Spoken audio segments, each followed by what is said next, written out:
Yo, what's up? What's going on, guys? Zach or Motor Resistance here, and welcome back to another Call of Duty Black Ops 3 video. Thank you guys so much for stopping by. Today, what we're going to be going over is the best class setup for the KN-44 assault rifle. This is the first assault rifle that you get when you launch the game, and personally, I feel like it's one of the best in its class. I really feel like the only competitors that it has are the HVK-30, the Man of War, and the M8A7. But like I said, this is the first assault rifle you unlock in the beta. It was called the ARK-7, so if you guys aren't familiar with that name, that's probably why.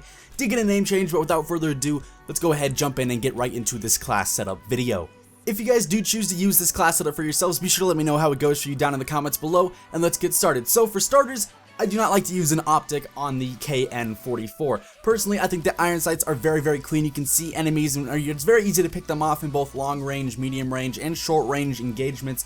Very clean iron sights in my opinion. Obviously, that's sort of personal preference. If you want to throw on a red dot or a recon or anything of that, that's up to you guys. But what I do like to do is rock 3 attachments. So I got primary, gunfighter on there, and the 3 attachments that I like to use the most are extended mags, quick draw, and foregrip. Foregrip is definitely a big thing here because this gun has a little bit noticeable recoil. It's more noticeable in medium to long range engagements. In those harder gunfights to pick off, that's where you're going to struggle a little bit more to get kills. That grip really helps out in those situations. Quick draw, just so I can get my ADS up a little bit faster. That's a big thing in Black Ops 3. If you're able to get those first few shots off, chances are you're going to be the winner of that gunfight. And then extended mags, just because I like to have that extra ammo in a clip. Don't have to reload nearly as often and can pick off more enemies in a group if a situation like that becomes apparent. I want to throw out there that I do not use a secondary on this class setup. Personally, I don't feel like it's needed. So moving on, in perk 1, I have perk 1 greed, and I use blind eye so that enemy aircraft weapons cannot spot me. I'm pretty much invisible to those.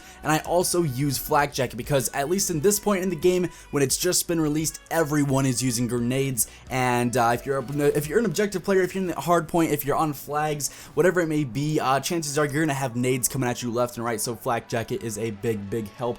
Obviously, if you want to be more stealthy, using things like Ghost as you level up could be more beneficial. Overclock gets you your specialist, or your specialist weapon or ability a little bit faster. So it's kind of up to you, but personally, I like the combo of blind eye and flak jacket.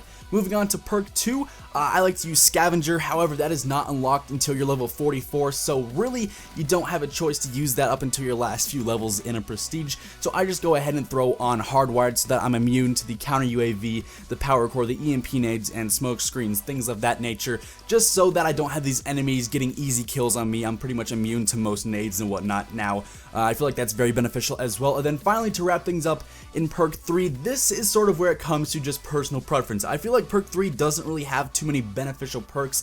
You have Gung Ho, Blast Suppressor, Awareness, Tac Mask, Engineer, and Dead Silence, and this is really just whatever fits your playstyle best. Personally, I like to use Blast Suppressor so I don't appear on the minimap when I am thrusting around the map, but you know, if you're a more stealthy player, things like Awareness and Dead Silence paired together can be very beneficial. It's all sort of a personal preference when it comes to perk 3, and yeah, that pretty much wraps up this class setup. That's all 10 points taken up right there. Like I said earlier, I don't use a secondary, I don't use a lethal grenade or a tactical grenade. Straight up, primary weapon, 4 perks, 3 attachments, boom, I'm ready to go and tear up some enemies. So hopefully this helped you guys out a little bit. If it did, be sure to leave a like rating on the video, and if you guys are new, be sure to hit that subscribe button as well. As always, I've been Zach or Motor Resistance. I will catch you guys in the next video. Stay happy, stay positive, and have an awesome rest of your day. Peace out.